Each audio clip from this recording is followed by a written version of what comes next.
Hindi pa i-add pa po natin yung ano. Yes, Opo. tracking lang naman eh. Tracking na lang. Remilling po. Remilling. Opo.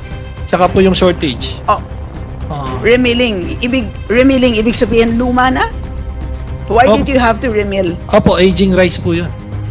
Ito na nga, Stella Kimbo napahiya sa muling pagbalik matapos masupalpal sa pagdinig.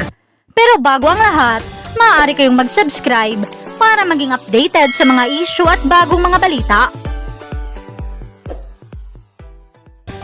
Lumitaw nga muli itong si Stella Kimbo matapos magpalamig dahil sa mga isyong kinasasangkutan nito. Supalpal nga ang inabot niya matapos magmarunong sa pag-question niya sa isang representante ng agriculture and food industry. Narito ang buong detalye. Okay. And Sir David, Mr. Chair, we don't have arrangement po with retailers. zero. We don't deal with retailers. Walk-in lang po eh. Pupunta po sila para bumili ng bigas. They can purchase unlimited amounts. Pag retailer, pag walk-in, Opo, as long na may pambayad sila. any amount. Opo. And what is in this year, what is like the biggest quantity that you've sold to a walk-in customer? Around 500 bags po. 500 bags. Opo. A walk-in, somebody walked into your store and bought 500 bags. Yung sa amin po kasi sa Bulacan, ano po yun, industrial area siya ng Oo. mga rice mill. So yung mga buyers po doon, trucks, 10-wheelers. So kung ano po saan sila umiikot po kasi sila doon eh. Parang Divisoria. So pag meron po sila yung price na hinahanap sa rice mill mo, bibili po siya sa'yo ng... So normal to. Normal yung quantity na to. Itong 500 Opo. na walk-in. Opo. Meron kayong suke na walk-in. So, Meron. yung pong uulit na sila. Oo. Yung pag na-try po nila o nabebenta naman po nila, uulit po sila. Okay, so itong nag-i-issue kayo ng resibo. Opo. So lahat po ito recorded. Opo.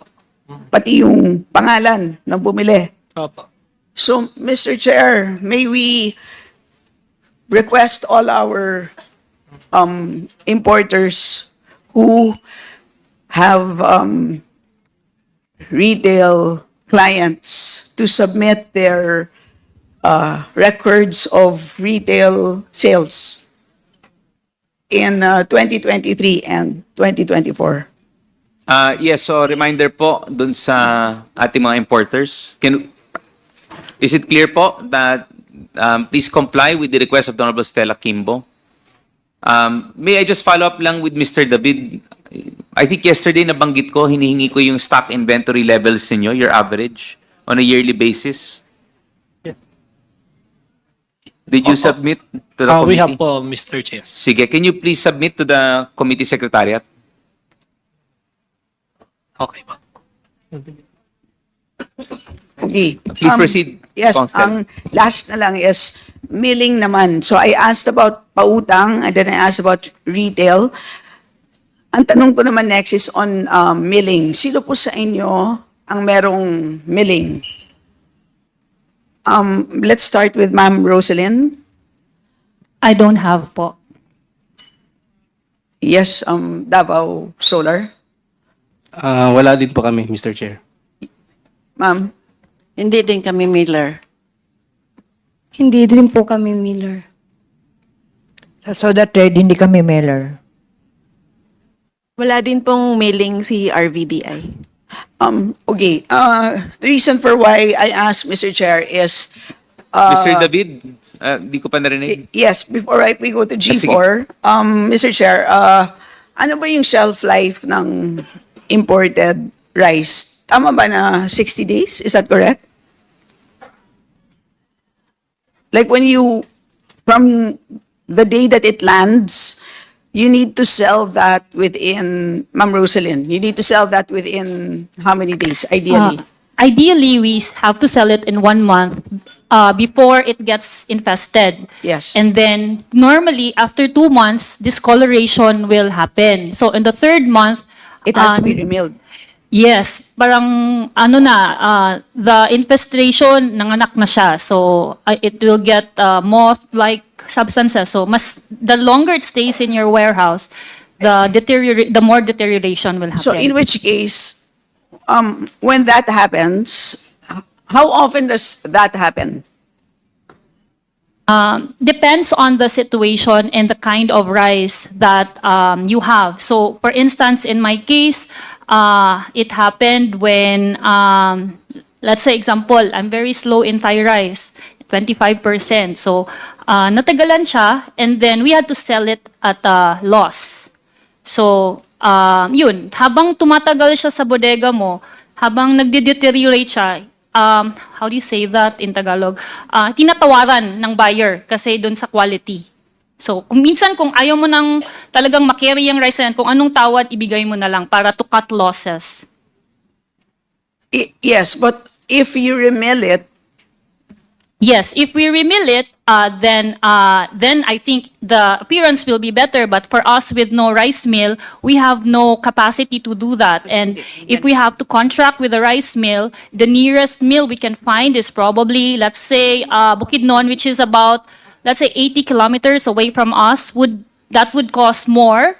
Number one, on the trucking, two, on the labor, and number three, on the milling fee. So it's more economical for us to just sell it at a loss in the area rather than remill it.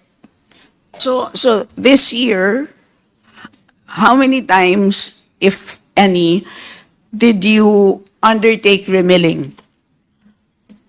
Well, our strategy is because we So, don't have a zero. mill, we don't remill, we Yeah, so just sell zero. at a loss. Yes. Yeah, so zero. Davao Solar.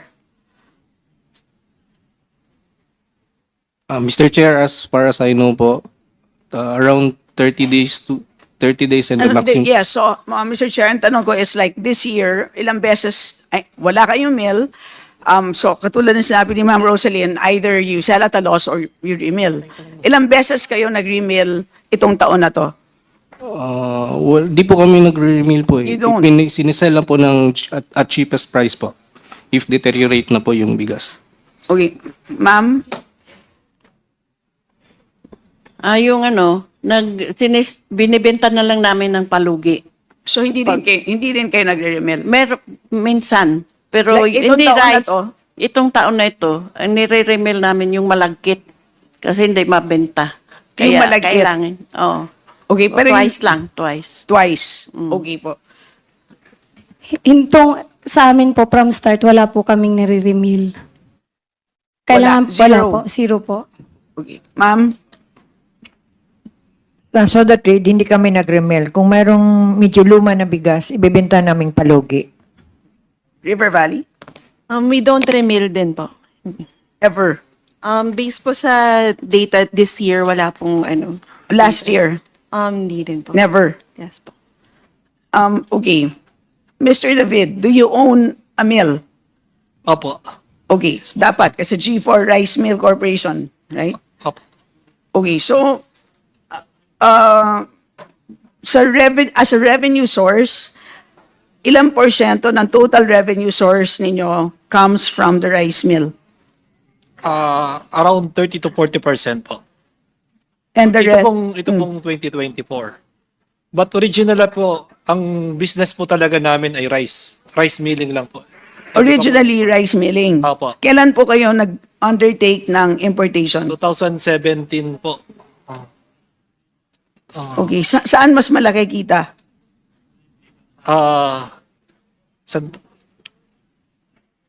Sa ano po? Sa rice mill po. Sa local. Mas malaki ang kita sa milling. Opo, kapag po ano talaga yung byproducts pag mataas po. Pero pag mababa po, kagaya ngayon, yung byproducts po yung darak. Pag mababa po yung darak, wala rin po. Okay, so kahapon tinanong namin kung ilan ang anong volume ng importation nyo this year. 68,000? 68,000. Okay, so it's not 60,000, it's 68. Opo. Yun Okay.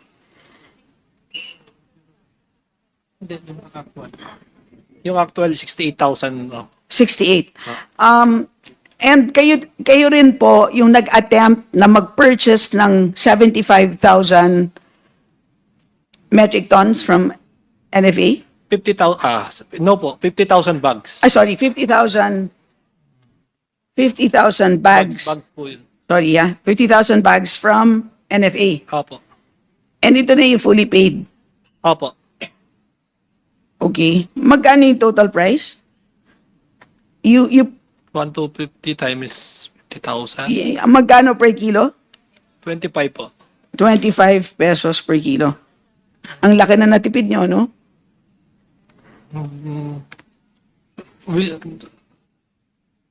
Hindi po namin nakuha yung bigas. So none of the 50,000 bags, pero fully paid kayo Fully paid po. kasi nagkaroon ng problema. Opo. Okay. So ano ng status nito? May pending case po kami sa ombudsman. Tapos po yung refund, waiting pa po kami sa NFA. Okay. This is the first time that you purchased from the NFA?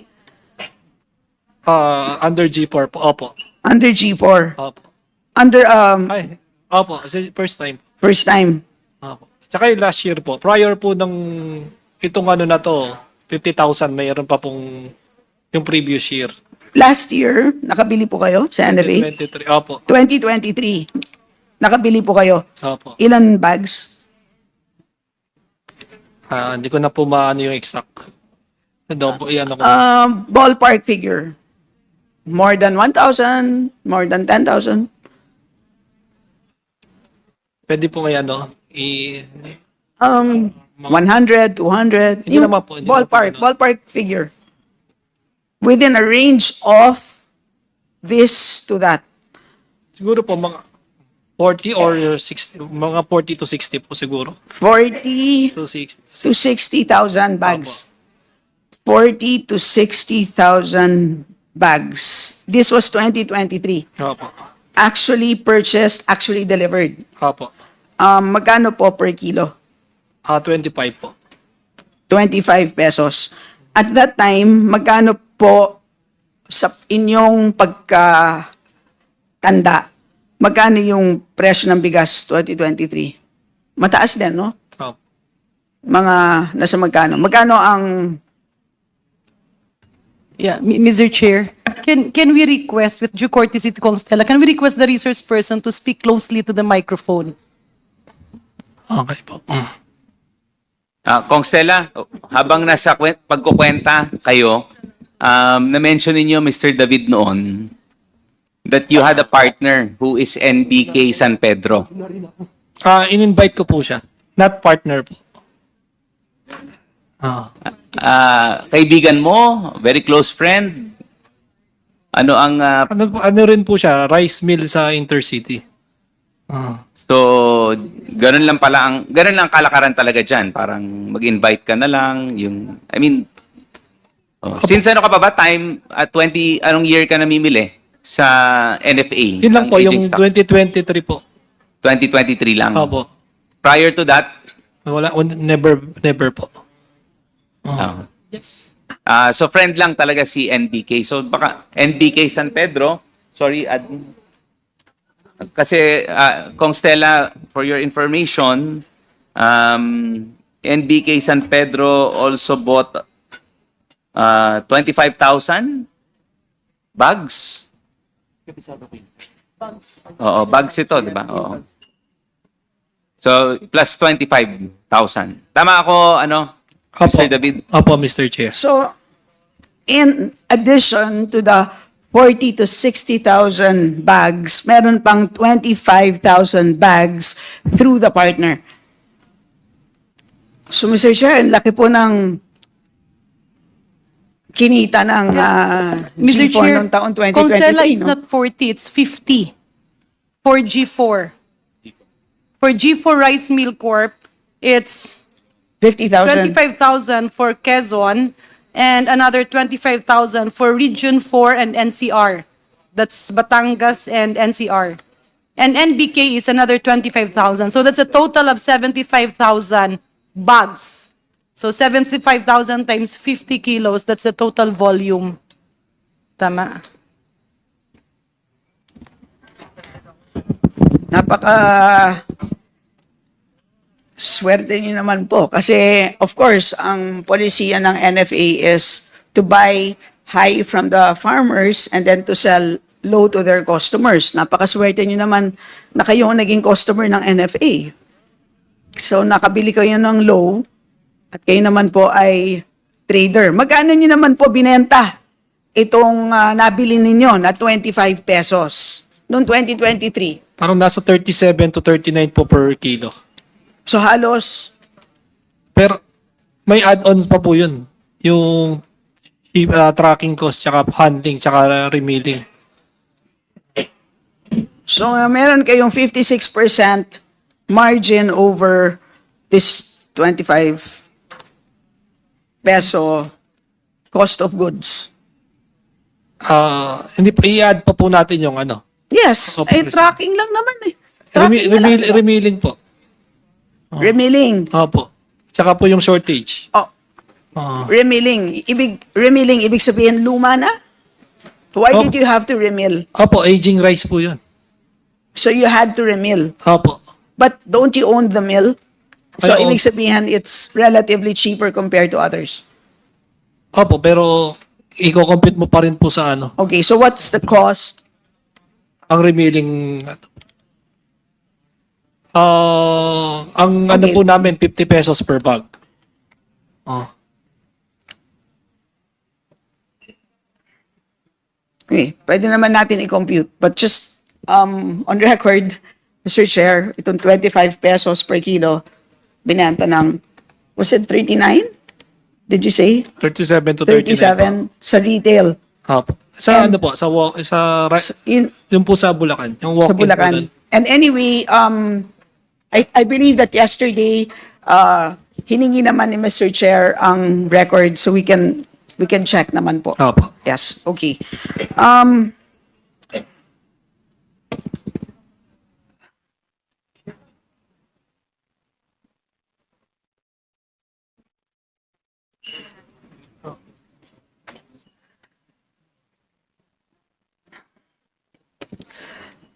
Last na lang po, Mr. Yes, Chair. sige, please proceed, Constel. Based on the DA data, ang capacity for storage, so ang address po ng G4 Rice Mill Corporation is Industrial Estate in Tan Street. Tama po, no? Yes po, Mr. Chair. And based on the records, capacity is 1,000 metric tons. Tama kaya ang record for storage? Yes po. Ay. Sa intercity po. Yes, is that correct? This is Industrial Estate in Tan Street, Barangay Wakas, Bukawi, Bulacan. 1,000 square meter po yung warehouse. Baka mali yung... So this is square meters, hindi metric tons. Opo. Okay. Itong lahat po ng nabanggit natin na in-import ninyo na 68,000 metric tons, itong nabili ninyo na 75,000 bags, 2023, etc. Kasya po lahat dito? Yung Or sorry do you have other warehouses? Or meron ba kayong kapartner na iba pang kumpanya? Yung ano po, yung 50,000 po na bags ng NFA, hindi po namin nakuha. Hindi. For 2023. Sa ano na lang po, sa- Consummated naman ang transaction ng 2023. Opo. So, meron pa bang ibang kumpanya Wala na po. kapartner ninyo? Wala po, wala. Okay. Ilan pong SPSIC ang meron kayo? Oo. For your imports, how many SPSICs? The permits? As SPSI. Yes. Let me check lang po, hindi ko po Okay. And while you're looking, my last question, Mr. Chair, is for PCC. It's on the SPSIC kasi pinag-usapan natin yan kahapon, and this was also one of the things that we discussed ng onion cartel na sa tingin natin ay nagiging isang dahilan or isang element na nagre-reinforce ng onion cartel. Bakit? Kasi nagiging paraan siya sa paglimit ng dami ng ini-import. So, I'd like to ask PCC, di ba ang konsepto ng SPISIC is dapat it is a way to enforce health standards. Tama ba? Yes. But the way it is being used in the Philippines, and this is based on studies, ang lumalabas is dito sa Pilipinas, parang siyang nagiging in effect a form of quota. Nagiging paraan siya ng paglimita ng dami ng imports. Tama ba yun? Or do you agree with that observation by some of the studies? Yes, Your Honor. In some of the studies I read, and even in the onion case, it appears to be used by the entities like that. And in addition, Mr. Chair, ang nagiging problema sa SPISIC is hindi lang siya nakakapaglimita ng volume ng import, nagiging paraan din siya ng pagpili ng kung sino ang pwedeng mag-import. Tama ba yun? In the onion case, that was what happened. So, yun ang nagiging problema. Kasi kung tama nga na ang nagiging source or ang may hawak ng market power sa isang merkado ay ang importer, ay pwede talagang mapili kung sino ang magiging tao na yon by simply choosing kung sino ang i-issuehan mo ng SPISIC. Tama ba yon? Yes. So, ano ang sa tingin ng PCC na tamang or reforms, if any, pagdating sa SPISIC? Napag-aralan na ba ng PCC ang sistema ng SPISIC? I am not part of the economics office, Your Honor, but I think this morning DA already had an explanation on how the SPSIC is no longer being used as like a quota in terms of rice, but in terms of onion, that was what happened, and that's what we saw. But for rice, I am not sure yet, Your Honor.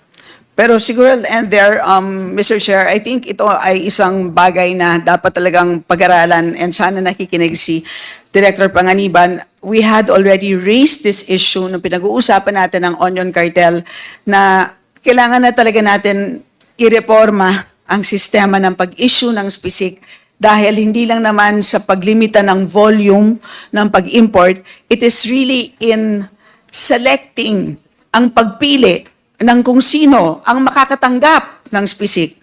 At nandyan din yung sinabi ni Kong Villago kahapon na nagkakaroon ng bentahan ng SPISIC. Nagkakaroon ng internal market. Diba? Nagbebenta na nga ng bigas, may rice market, pero meron ding market for SPISIC. Ibig sabihin, o meron kang SPISIC, hindi mo ginagamit. O kasi sinabi natin, bakit napakababa ng utilization ng SPISIC? Aba, ibig sabihin nun, meron siguro market value yung unused SPISIC. Yun lang ang ibig sabihin nun. Nagtataka ba tayo? Bakit taon-taon 50% lang ang gumagamit ng SPISIC? Pero, gayon pa man, sige pa rin ang sige ang pag-apply ng SPISIC. Ibig sabihin nun, may market value po ang SPISIC kahit hindi mo ginagamit. Sana po, panahon na pag-isipan, paano bang reformahin yan? Para sa akin, Mr. Chair, kailangan ba natin ng SPISIC? Dapat country level na lang yan. Pwede naman hindi po ba? Kung ang isang buong bansa ay talagang compliant pagdating sa health standards, dapat hayaan na kahit sino na lang po ang pwedeng mag-import. Para nang sa ganon, wala nang sistema ng pilian. So yun lang po, Mr. Chair. I'll end there. Salamat. Thank you very much, Honorable Stella Kimbo.